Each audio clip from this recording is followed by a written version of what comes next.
2012 jadi kita kontrak rumah. Jadi 2013 sudah perpadian. Saya udah pernah kena dia koncok.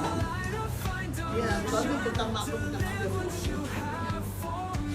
Bapak Ibu, saya mewakili Mama Ana untuk memperkenalkan kembali SISAA. Kita di sini sudah hampir 14 tahun. Awal pertama kita ngontrak di Amin Tanjung di belakang Samsak. Puji Tuhan ada hamba Tuhan yang baik, akhirnya memberi kita tempat tinggal awal di depan. Nah, ini anak-anak kejiwaan. Ini namanya Yayan. Yayan ini papanya nggak tahu kemana, cuma dia punya mama. Dia kejiwaan, dia nggak ngukul orang, tapi berantem. Akhirnya dia ditinggalin mamanya, dia tinggal sama papanya, tapi namanya seorang papa mungkin tidak bisa jaga Ais, dia kasih seorang pembantu. Tapi pembantu itu tidak sayang sama Ais, dia hanya dikasih di sebuah kamar, dia kegiatan aktivitas semua di dalam kamar. Sampai suatu hari 8 tahun, sudah 8 tahun nggak melihat matahari, akhirnya tantenya datang, bawa Ais kemari, bilang tolong dong, kemenangan saya titip di situ. Nah, karena kita berpikir dia sudah bisa mandiri, bisa ini sendiri, akhirnya saat dia buang air besar, kita lepas dia sendiri ke kamar mandi. Maaf, ternyata kotorannya dimainin dan dimakan. Nah, akhirnya Mami nggak bisa meninggalkan dia sendiri, pasti ada teman-teman atau saudara-saudaranya yang membawa Ais kemari, menemani Ais. Sebulan sekali juga kita bawa dia ke rumah sakit untuk berobat.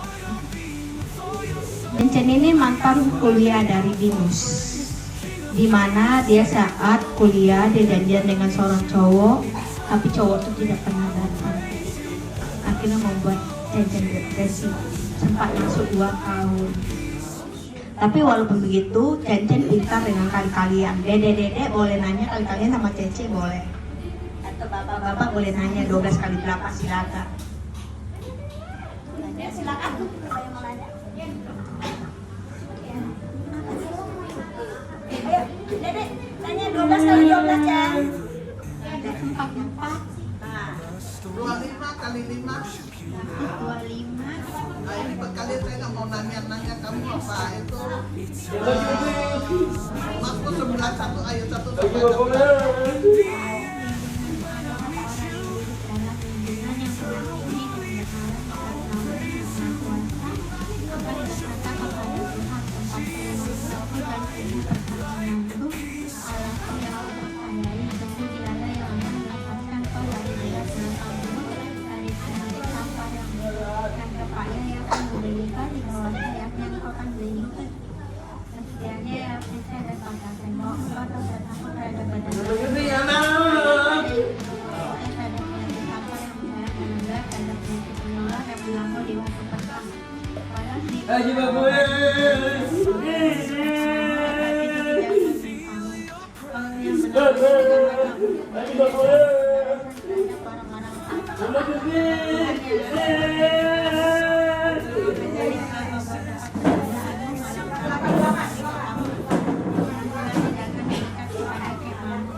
Sama Kita mintakan ini foto pernikahannya dan ini istrinya. Ini Abi dan sekarang sudah punya anak satu. Anaknya sama dua waktu saat mamanya pacaran, mamanya itu tinggal satu kosan sama papa pacarnya. Sebelum nikah dia tinggal di kosan sama pacar. Maka terjadinya itu seperti itu.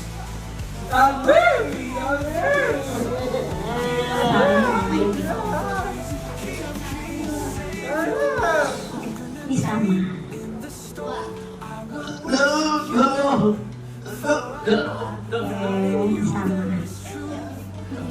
Ini anak yatim piatu, anak Semarang.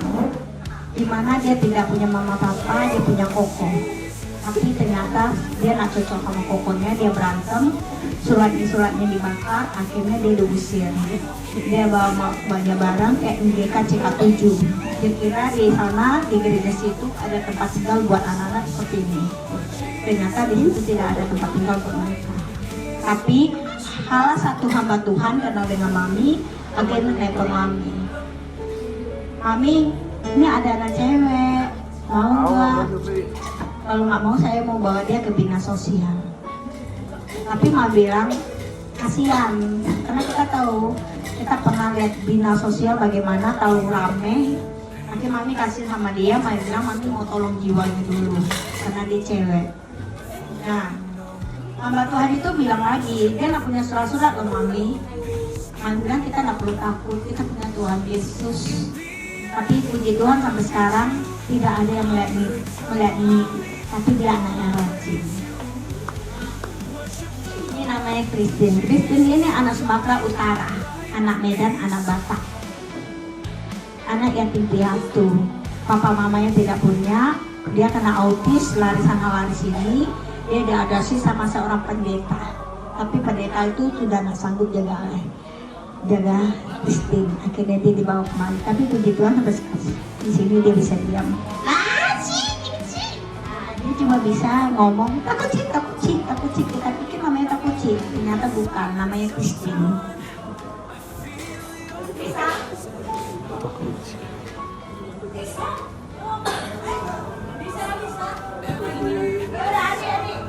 Ini tidak punya mama, dia punya papa.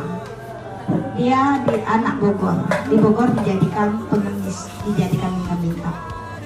Nah, satu hari papanya melihat tentang RSHA di YouTube. Akhirnya papanya datang kemari, papanya nanya, Mami, di sini anak-anaknya bayar nggak?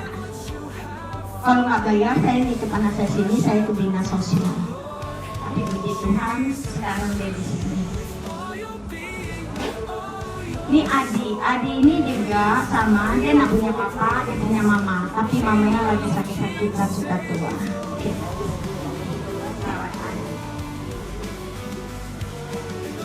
Ini Vincent ini anak autis, tapi dia pintar main musik sama nyanyi. Seorang kakek datang kemari, tidak mau mengakui kalau ini anak cucu kandungnya. Dia bilang, ini anak tetangga saya mau nitip kemari. Karena Mami nggak percaya, akhirnya Mami suruh Pak Budi ke rumah dia. Sesampainya di rumah, belum sampai di teras, orang-orang warga bilang, Pak, tolong dong ini anak dibawa, kasihan. Karena dia dikasih makan tetangga, kadang-kadang dikasih, kadang-kadang enggak. Dia tidur di rumah, di emper-emperan sama orang. Kenapa kakek tega tidak mengaku Vincent seperti ini? Satu, karena Vincent takut diminta bayaran. Yang kedua, ternyata dia sudah nikah lagi kakeknya, jadi membawa Vincent ini.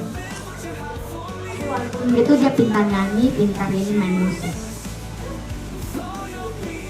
Ada yatim piatu. Sini dong. Yang satu normal, yang tiga kurang. Yang satu normal, ini berdua. Jadi mereka 4 bersaudara. Yang satu normal, yang tiga kurang. Yang dimana yang satu normal itu mencari nafkah buat adik-adiknya, cicinya, mencari nafkah buat mereka. Suatu hari dia kenalan dengan seorang cowok. Tapi Saat cowok udah kenalan, dia dibawa pulang, melihat keadaan adik-adik seperti ini, dia diputusin. Akhirnya dia ambil Coca-Cola sama baygon, bunuh diri di kamar mandi. Nah, tinggal 3 saat kopi, Coca-Colanya meninggal di luar. Nah, ini Neka. Sebelum Neka di sini, Neka sempat dinikahkan ke Taiwan. Tapi karena melihat ada Neka yang kurang, akhirnya dia dipulangin ke Indonesia.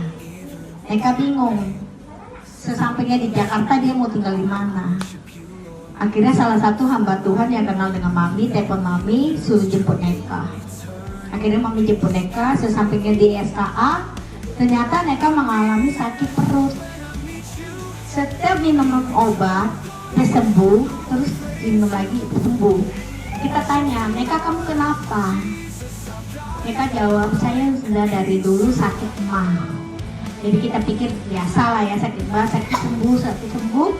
Sampai suatu hari dia tidak tahan dengan penyakitnya. Sampai dia trauma, ada depresi, sampai ingin bunuh diri. Jadi melihat keadaan Neka seperti ini, Mami kasihan. Akhirnya Mami suruh Pak Budi sama kakak ke rumah sakit ngobatin Neka. Ternyata Neka mengalami kista. Nah, kita juga pusing bagaimana biayanya. Neka nggak bayar, Neka nggak punya BPJS, Neka nggak punya surat-surat. Akhirnya kita doa sama Tuhan Yesus. Dengan tamu-tamu datang ke sini, kita minta bantuan buat Neka. Puji Tuhan, operasinya sukses dan uangnya sudah dicukupi sama Tuhan Yesus. Kaho ini anak autis, dia nggak bisa diam. Bagaimana cara dia diam? Akhirnya kita cari apa hobinya. Nah, hobinya gitar. Dia sekarang nggak hobi tadi yang diam. Oke. Ayo Minion, gantengnya mana? Nah, kasih gantengnya dulu. Gantengnya mana? Gantengnya. Nah, ini namanya Ayung. Ayung nih, dia kondisi dia, sifat dia tidak stabil. Kadang-kadang dia nangis, kadang-kadang dia teriak, kadang-kadang dia marah-marah. Kalau tamu-tamunya dulu, dia beranggapan papanya datang. Dia anak Down syndrome, jadi papanya ninggalin dia, papanya nggak perhatiin dia.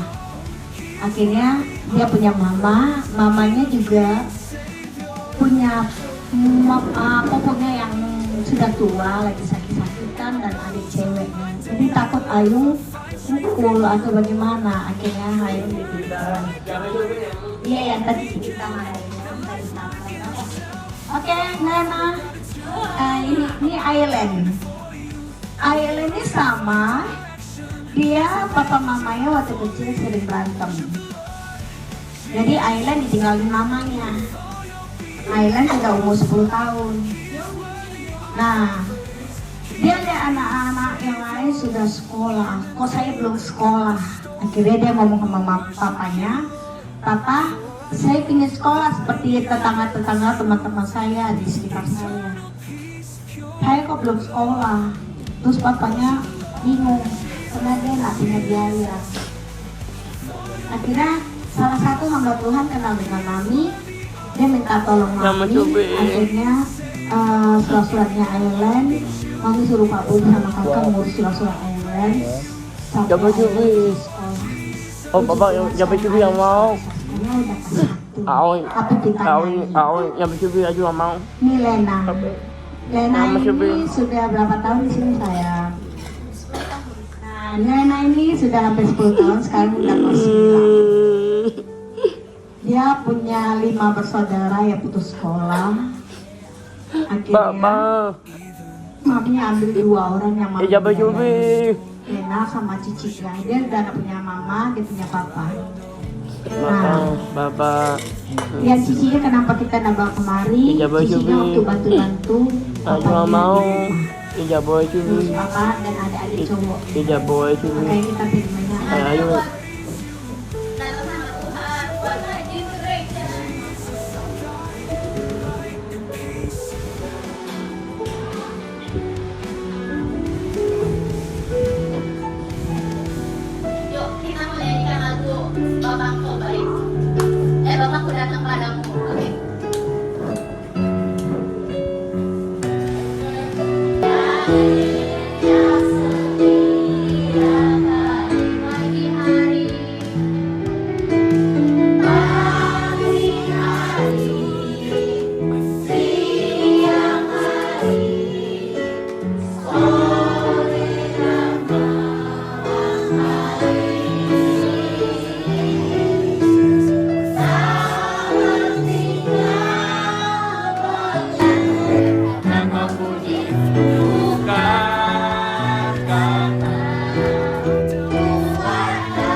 yang indah Tuhan, dan kami di sini bisa bersama-sama Tuhan, sama adik-adik, sama Parmangan dan Ampera Tuhan, untuk bisa menikmati kasih-Mu.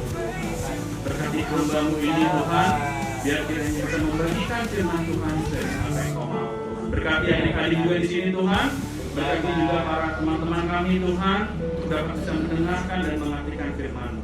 Di dalam nama Tuhan Yesus, Kau kuduskan hamba, haleluya. Amin. Shalom adik-adik.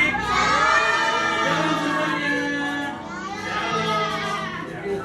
Bersyukur ya kita hari ini ada di RSKA ya. Kita bersyukur melihat kasih Tuhan begitu indah. Siapa hari ini yang bersyukur? Boleh angkat tangan? Boleh angkat tangan? Ya. Adik-adik lihat nggak di sana? Walaupun kita melihat mungkin ada suatu perbedaan ya, tapi nggak pernah melihat bukan mereka sedih, mereka semua senang, menikmati, bersyukur. Itu karena apa? Ada yang tahu adik-adik? Hah? Tahu kenapa? Karena ada yang namanya KASIH, kasih. Kasih Tuhan turun buat kita semua, sehingga dia bersyukur apapun itu yang terjadi adik-adik ya. Nah, mungkin kalau Koko mau menjelaskan sedikit, adik-adik di sini mungkin merasakan oh begitu, begini, kadang melihatnya begini. Kita harus bisa merasakan kasih Tuhan ya. Koko punya ayat nih. Koko punya ayat di sini ya. Koko baca di Yohanes 9 ayat 3 ya. Di sini adalah cerita tentang orang yang buta sejak lahir ya. Dan tiba-tiba ada orang bertanya kepada Yesus, dia bilang, kalau orang buta itu siapa yang salah? Salah orang tuanya kah? Atau salah anaknya kah? Kira-kira salah siapa? Nah, ada yang salah nggak? Nah, kata Yesus kayak gini, di Yohanes 9 ayat 3. Jawab Yesus, bukan dia dan bukan juga orang tuanya, tetapi karena pekerjaan-pekerjaan Allah yang harus dinyatakan di dalam dia. Kita harus mengerjakan pekerjaan Dia yang mengutus aku. Selama masih siang akan datang malam di mana tidak ada seorang pun yang dapat bekerja. Selama aku di dalam dunia, aku terang dunia. Nah, Yesus bilang apa? Gak ada yang salah. Semua itu gak perlu dipersalahkan. Kok dia seperti ini, dia seperti ini, kok aku kurang, kok dia lebih, kok aku cuma naik motor, dia naik mobil, kok aku ini. Kita bisa merasakan bahwa Tuhan ingin memberikan apa? Memberikan kasih-Nya kepada kita supaya pekerjaannya keren banget. Itu. Jadi pekerjaan Tuhan melalui adik-adik yang di sini RSKA, pekerjaan Tuhan melalui Koko, Cici dan juga teman-teman adik-adik yang lain. Jadi kita selalu bisa merasakan yang namanya ucapan syukur. Ucapan syukur setiap hari. Ya, pokoknya cerita satu nih. Ya, temen Koko seorang pengusaha yang kaya. Ya, dia punya jet pribadi. Ya, punya apa? Jet itu pesawat terbang. Ya. Terus dia duduk di dalam pesawat sendiri. Tiba-tiba ada orang melihat di luar naik mobil.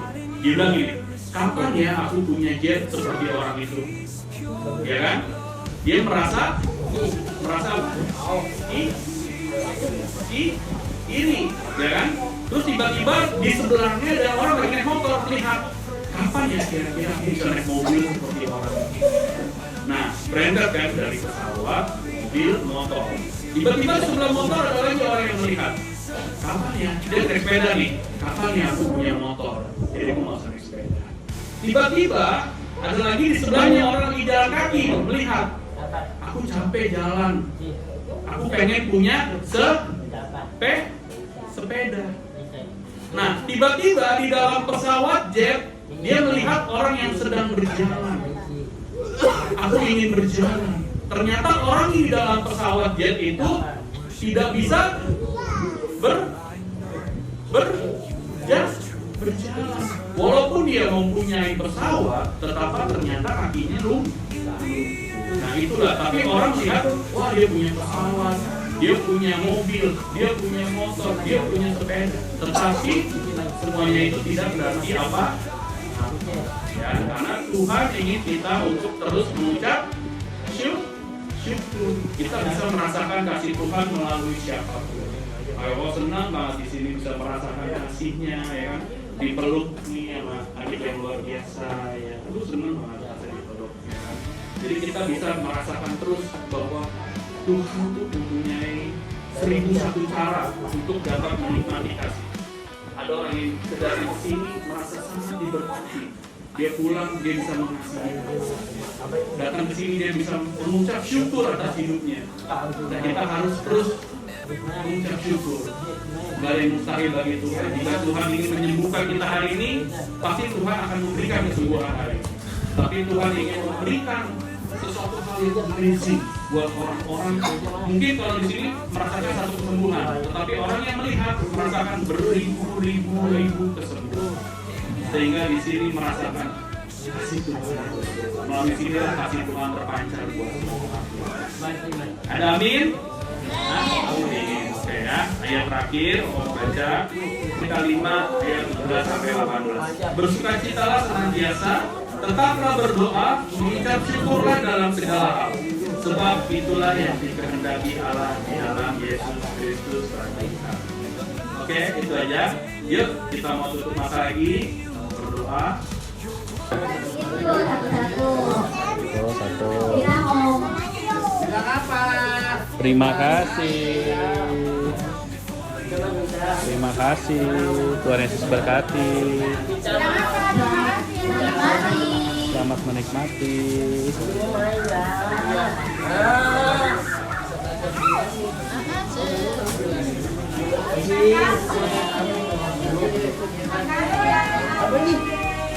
Apa ini?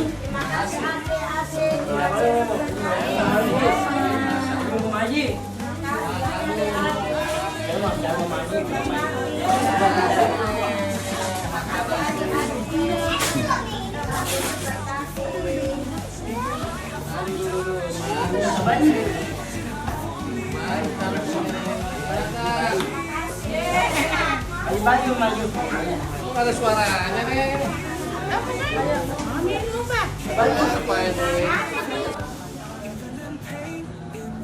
Gigi, aku main dulu.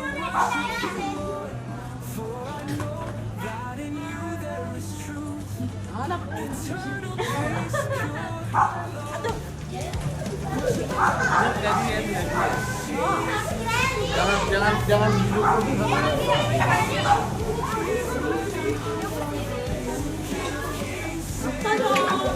Tuh. Tuh, bunyi mana?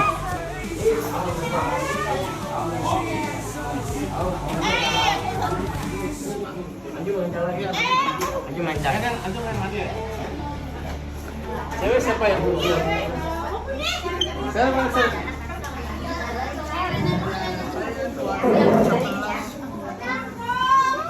Saya. Kamu Jubi. Oke. Nah, ini tunarungu. Yang ini namanya Sharon. Sharon ini Ayo sini sama aku mau sini nggak mau. Ayo bawa apa? Dosa ayo bawa mama. Mama coba mama. Ayo sini nggak mau. Om, bawa ayo yang mau sini. Nggak mau. Iya.